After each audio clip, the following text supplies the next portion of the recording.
Morning, Colby. Greatly appreciate you doing this, Yeah, especially early in the morning, and especially we kept you out a little late last night. So thanks for joining us, buddy. no problem. Yeah. So again, your first conference. Thoughts of U.S. Sports Conference? It's been great. I mean, there's been some really nice presentations. Obviously the networking has been, really great to meet some of the new cities that we're interested in, bringing some new events to. And, there's obviously, a great feel of, getting some of these sport-like minded people together and, ultimately having debates and obviously problems that they want to go over and hopefully obviously come up with some solutions, and it's been great. Louisiana's a nice place to check out for sure. For sure. So Aloha Lacrosse. I've always known this about you, but I've really seen this week your passion for it, of growing it and just being as successful as possible. So give us a little background on Aloha Lacrosse. Yeah, of course. So Aloha Lacrosse started in 1999. The first event was actually Lac Splash, and that's still around to this day. And that is a recreation-based event. We are ultimately a lacrosse event youth company, and we like to obviously have these events that include, not just, the elite level teams, but also the A, B, and C level teams. We ultimately are trying to have an event experience. It's not just a tournament, is what people would call it as.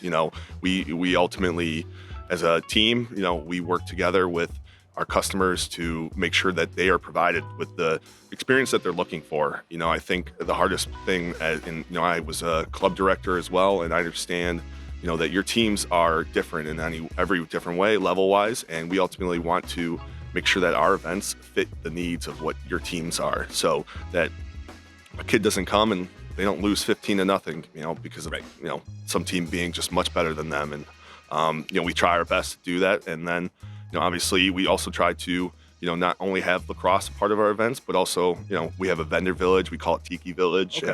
And that's a aspect that we really pride ourselves on, to not only have just lacrosse. We want to have a little bit extra. So Aloha Lacrosse is kind of in the name. It's always a funny conversation when people ask why Aloha.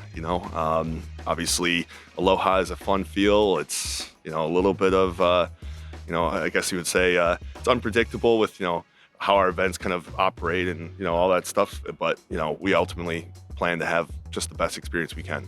Nice. I love the word experiences. When we talk internally at our company, like a lot of moving parts, a lot of opportunities, problems you're always trying to solve, working with event owners and hotels. But we always say, why are we doing this? And it's our mission is we want to help create amazing experiences because we know how fun it is and how those are the best memories, right? That kids have. I'm sure you had it, and I know you got quite the lacrosse background yourself, but that's why we did it. And those are the best memories, and we can be an extension of that.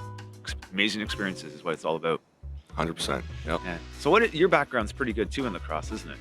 Yeah. So I was a Division I lacrosse player at Canisius College. It's a small Division I school up in Buffalo, New York, and obviously been playing lacrosse since fourth grade.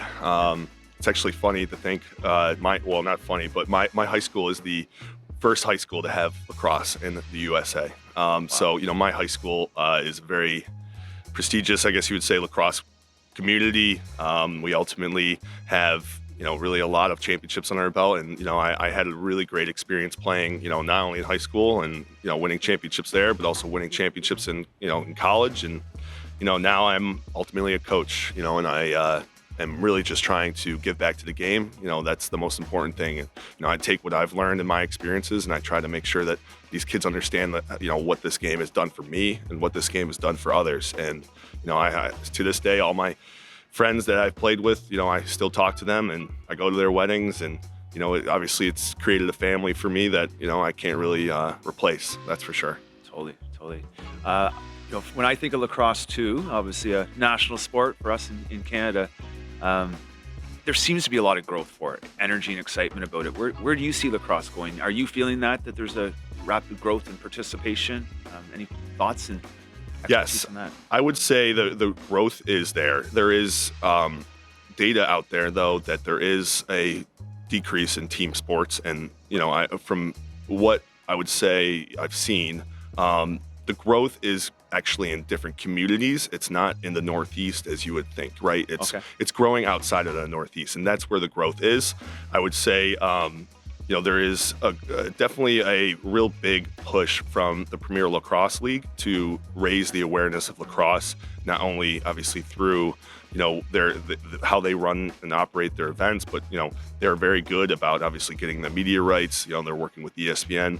Those are things that getting those eyeballs on lacrosse for the first time, to have somebody that hasn't ever seen the game is going to obviously grow it. And I think not only them, but I would say, the company I work for, Three Step Sports, we are also trying to grow the game, through a lot of our event operators, a lot of our club teams. And, that is a really important thing, for every sport that's underneath Three Step. We want to make sure that, hey, we are ultimately growing that sport, and we're ultimately giving back to that game. And, obviously trying to, make it so that this game can be around for a while and continue to grow. And, Native Americans created lacrosse, and, I think people don't always think about that. And it is really rooted in American culture, and it is obviously a historic game that I think has a lot of opportunities to ultimately take some of the people that aren't interested in playing football as much anymore, or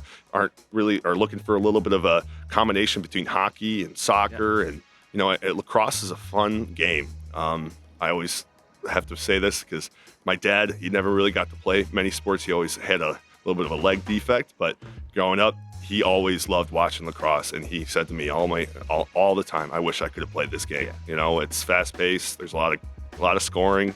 You get to be physical, and ultimately it's the beauty of a game. It's the beautiful game is what the natives call it. And, it's something that I always remember, that it's not our game. It's actually theirs. And that's very important as a lacrosse coach. I try to remember to tell everybody that, to make sure they understand that this is their game and we're blessed to play it. Absolutely. Some deep roots there.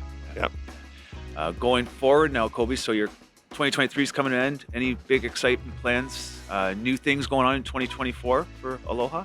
Yes. Well, this past year, we actually had our first fall event in Salt Lake City, which was a success. It was great. It was at Zion Academy, which is a beautiful facility out there.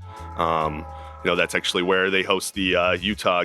They have a Utah Archers team, and so they play at that stadium, and it was really fantastic. Right now, we have a few different events that we're creating. DMV Invitational is one that's coming up.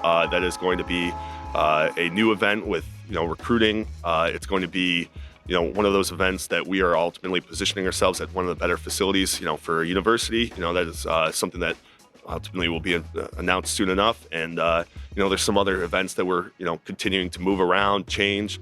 We're really excited. This past fall, it was one of the largest falls we've had. We had 6 events and 383 teams attend, and I think we're going to take some of that momentum. And I think 2024 is ultimately a new kind of feel with Aloha. We are ultimately trying to continue to ultimately take our events, and ultimately we have a good set point with a lot of where we're at. I think ultimately we want to improve our event experience even more, specifically with just how we operate, with ultimately most importantly, parking, traffic control.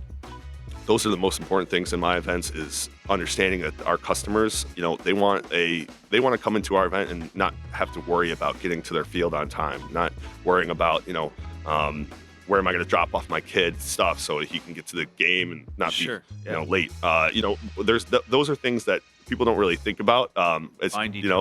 It's funny, as an event operator, we always say duct tape and zip ties. It's all back of the house stuff. You kind of don't see that stuff. You kind of don't understand what goes into an event, and we ultimately always are trying to improve. So 2024 is a big improvement, and 2025 is really where I'm excited to start adding new events in outside areas. Non-regional events is what I say. And majority of our 16 events that we run are mainly in the Maryland area, but we do obviously have 3 outside events, one in the fall and the summer in Salt Lake City, and then one in Texas. And we're very blessed to have some really great events, and obviously we're going to take it 2024 and continue to go with it and grow.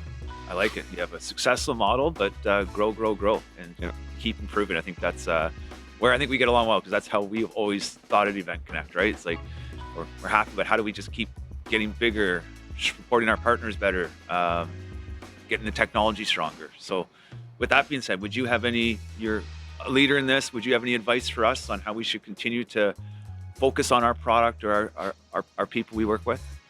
Well, I would actually say, more than anything, from what I've learned from you guys are a people company, and you're ultimately selling a technology that is going to help the people that are ultimately trying to work with you guys. And that's one thing I noticed is, with your data, with your registration system, there is an ease to it, I guess you would say. It's accessible, it's easy, it's got great utility. I think the biggest thing for you guys is, taking what you have and ultimately, expressing to the ones that maybe aren't using it. And I think you've spoken to me about this, the whole a la carte things, having those, your licensings for all that stuff. I think there's an opportunity for you guys to, really take a step towards maybe, obviously working with some companies that you had not worked in the past. And, we've had those discussions, obviously. And, I hope those things can, actually come into fruition. And I think there's a lot of things that you guys do well, and obviously in that, like I said, I think it's working with the people and understanding their problems, communicating. That is something that you guys do really well. So I appreciate that. I think that's one of the things I'm most excited for too, and it maybe gets complicated, but it's part of the onboarding, or how do we take a partner and customize that solution. And it's been a learning curve for me, that it's not just here's your box and you're in it. Everyone has different needs, interests, things that they're working with, and we're fortunate we can customize those solutions and make it as best as possible back to what we think the amazing experience is, right? Yeah. Cool. Well, I really appreciate, I think the second time I got to meet you in person, but really appreciate you coming down here. Great to have you, and thank you for doing this. Thank you, Matt. Appreciate it. Good stuff.